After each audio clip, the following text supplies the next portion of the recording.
sharing is the truth, nothing more.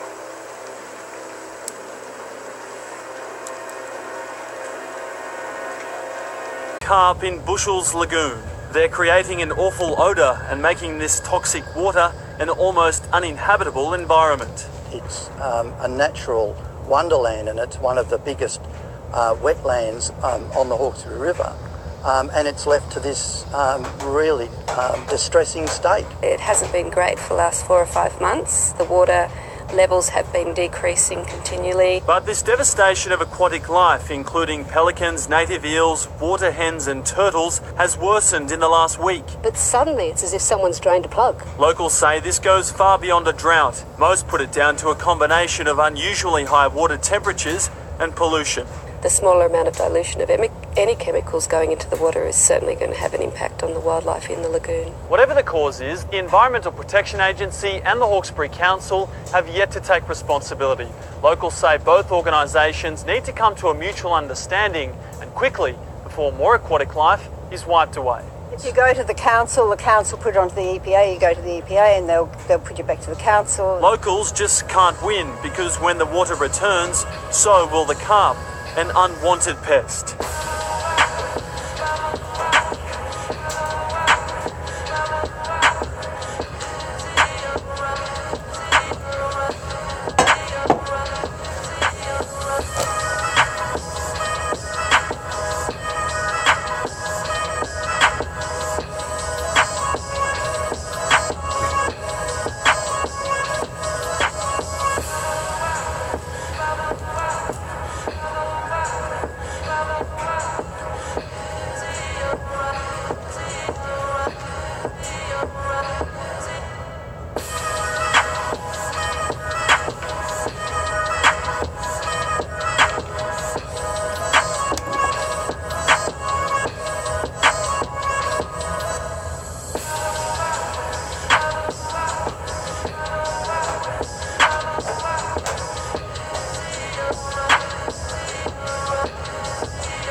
We were very scared, too scared, and the kids were crying. The powerful Category 4 cyclone tore roofs off buildings, downed power lines, toppled trees, and flooded low-lying areas. It's believed Cyclone Gita is the worst storm to hit the tiny South Pacific island nation in decades. Tonga is an archipelago comprising 169 islands around 3,000 kilometers east of Australia. More than half of all homes and buildings, including Tonga's Parliament House, are said to be damaged or destroyed. It was very scary overnight because it hit us at night time, which was even more concerning because visibility was a huge issue here and there, and also there's a lot of trees that have completely disappeared and broken in pieces. So there's a lot of rubbish on the road. There's a lot of corrugated iron. People's homes have been destroyed. The cyclone was packing winds of 230 kilometers per hour, and emergency management teams are now out assessing the damage, trying to clear roads, and working to restore power and water. The cyclone is now moving towards an area south of Fiji. It's expected to weaken and bring rain and winds to New Zealand by the weekend. Tropical storm Sanba triggered landslides and flooding in the South Philippines with heavy rain and winds. At the time of this recording, at least 10 people are reported to have died. It made landfall in the country on Tuesday, February 13th, and was projected to make its way west. Disaster relief officials said most of the deaths were reported in the Surigao del Sur and Surigao del Norte provinces. About 5 people died in Carasal and 1 child in the Leyte province from landslides. The nation's Weather Bureau estimated the winds reaching up to 65 kilometers an hour. The Philippine Coast Guard reported hundreds of passengers are stranded in the Visayas and Mindanao. According to the National Disaster Risk Reduction Management Council, the storm has affected about 5,000 families as of Thursday. Sanba is estimated to have left the Philippines by Friday. A romantic night at the movies ended very badly for some couples this Valentine's Day. Torrential winds tore apart the movie screen at the Moonlight Cinema in Centennial Park last night. The audience had to evacuate and one person was injured. The showing of The Greatest Showman did not go ahead. Southeast is bracing for more wild storms as this week's heatwave continues to grip the state. An elderly Brisbane man says he was just centimetres from being killed when a tree brought down by wind and rain smashed apart his bedroom ceiling. 86-year-old Keith Bowman is made of tough stuff, but when last night's storm brought a tree through the roof of his Carina bedroom as he slept, it tested even what he could cope with. It was shocking. That's all one word I could say. There's a piece of plaster that is literally fell right beside where he sleeps. So if that had have hit him in the head, God knows what would have happened. The palm tree, weakened by storms the night before, snapped in half. It was like someone cracking a whip. Emergency crews responded to 15 jobs from last night's storm. Of those, 4 were in Brisbane, 9 in Logan. Oakey had golf ball-sized hail. We saw winds of up to 113 kilometres an hour at Oakey, near Toowoomba. Forecasters say as long as this heat wave stays with us, so too does the threat of storms, with still no reprieve on the horizon until at least the weekend. In Brisbane, the temperature reached 30 by 9:30 a.m. Ipswich topped 38.6, but Windora, the hottest town in the state for 2 days running, felt like double that. How hot is it today? 100 degrees.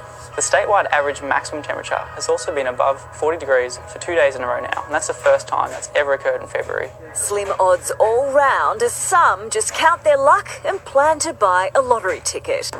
A new study reveals an extension of the Santa Monica fault line is on one of the most prominent star-studded shopping districts in the world. Natasha Sweets has the latest from Los Angeles. This 2-mile stretch of luxury shopping is a major tourist attraction, but a new finding is leading scientists to believe the Santa Monica Fault is running right under this very street. Versace, Prada, these are just some of the high-end shops you'll see on Rodeo Drive. While many tourists flock the streets, hoping to get a glimpse of a celebrity, there may be some changes in store for shop owners. They know definitely enough now to declare it an active fault. John Vidale, director for the Southern California Earthquake Center at USC, says this active fault is capable of a magnitude 7 earthquake right in the heart of Beverly Hills. It's more a constraint on what people can build, and we know anywhere in LA is dangerous for earthquakes, and we just now know that that stretch is somewhat more dangerous. Vidale says homes aren't much of a concern compared to the storefronts on Rodeo Drive because most homes have been made earthquake resistant for the past 85 years. It was the 1933 Long Beach earthquake, a whopping 6.4 magnitude, that alerted scientists just how earthquake prone California was. In addition to killing 120 people, it destroyed many buildings, among them 230 schools. The California State Legislature then passed the Field Act, mandating all schools be designed with earthquakes in mind. We reached out to the city of Beverly Hills, asking them if stores would be moved or torn down. In a written statement, a spokesperson said, in part, the city of Beverly Hills is currently reviewing a revised study released by the California Geological Survey showing a possible earthquake fault zone extending into Beverly Hills.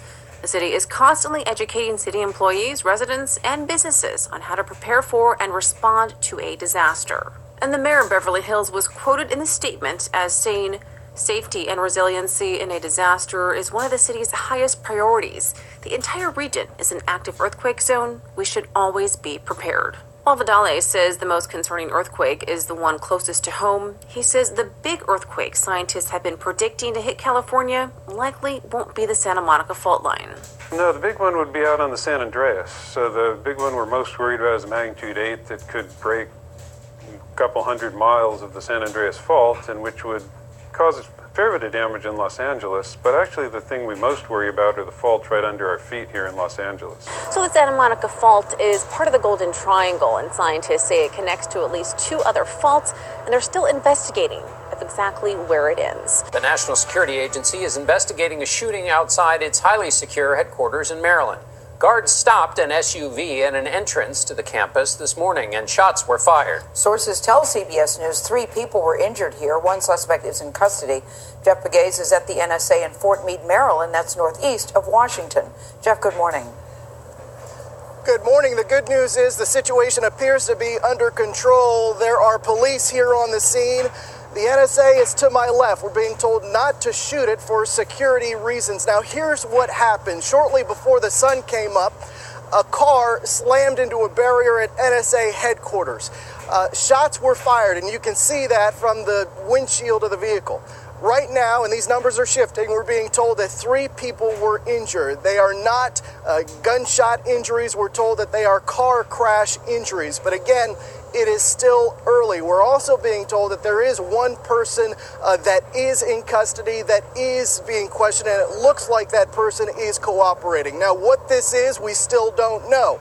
Investigators are here on the scene, and that includes NSA police, that includes the FBI as well. So investigators are still looking into this. It is still early on, but obviously a serious situation at that checkpoint here at NSA headquarters. Shots fired, 3 people injured, 1 person in custody.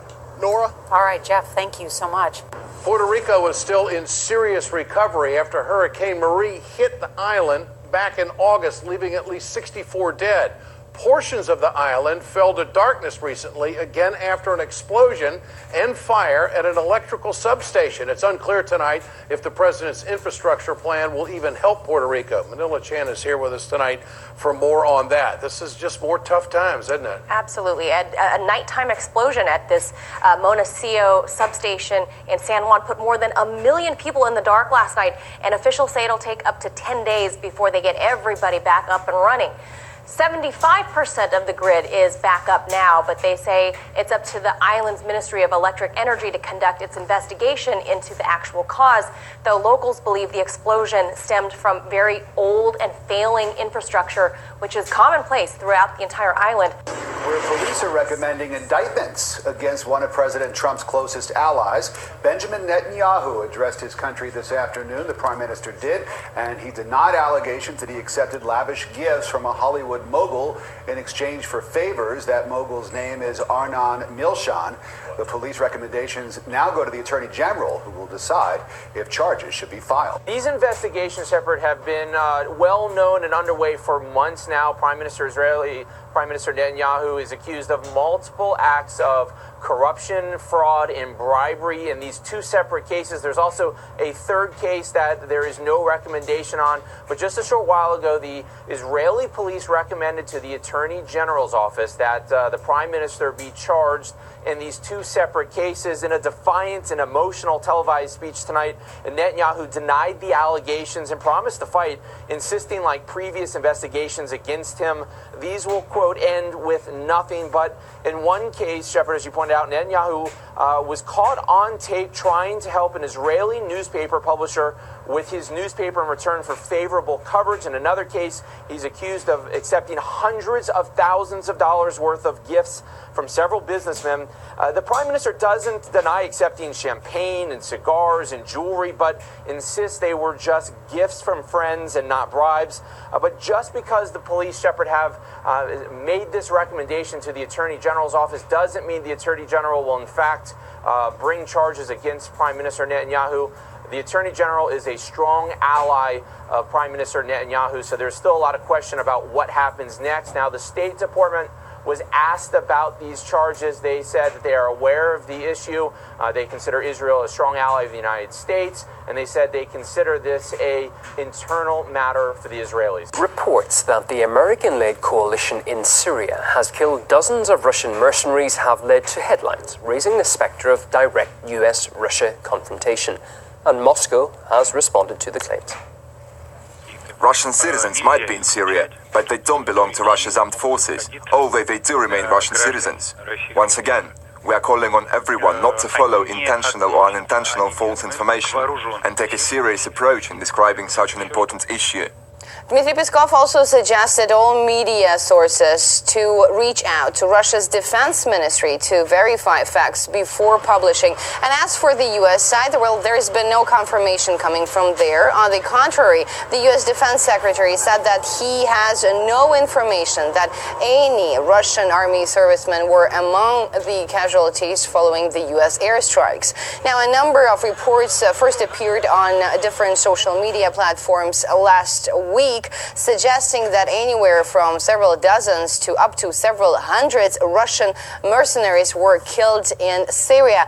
And the reports of alleged Russian casualties were very quickly picked up by different international media sources, including the Bloomberg, CNN, the Daily Mail, the New York Times, and many others. So as it stands for now, there's been no confirmation provided regarding this story. Well, 1 week ago, pro-government forces in Syria were attacked by the US-led coalition near the Euphrates River. The coalition says it was responding to an unprovoked attack on the Syrian Democratic Forces headquarters there, who are fighting the government. These are some of the survivors being treated at a local hospital. Good afternoon, Your Honor. Melissa McNeil on behalf of Mr. Cruz.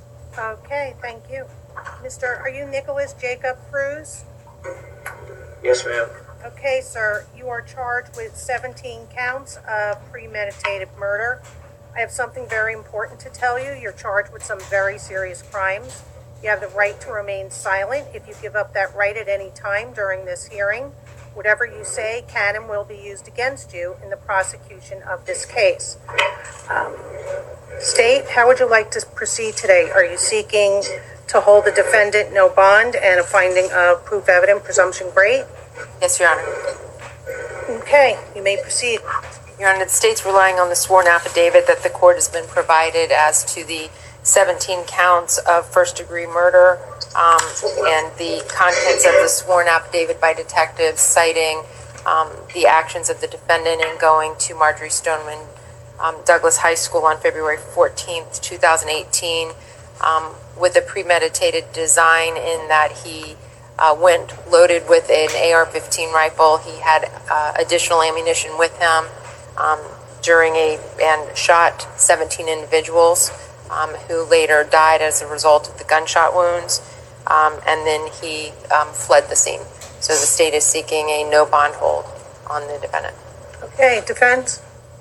Your Honor, the defense has no arguments at this time and will defer until further court proceedings. We would formally invoke Mr. Cruz's right to remain silent, and that notification relates to any law enforcement agencies that are involved in this case, both at a state and federal level. Okay, I've reviewed the probable cause affidavit. Mr. Cruz filed in your case, and I find probable cause. I further find the proof of guilt to be evident or the presumption great. Therefore, Mr. Cruz, you're going to be held without bond until further order of the court. This order is without prejudice for you to file a motion to set bond with your assigned division judge and request a hearing under State v. Arthur. Does anybody know, has he been assigned a division judge yet? Yes, he has, Your Honor. He's been assigned to Judge Shears. Okay, all right. Thank you very much. Sir, you're going to be held no bond.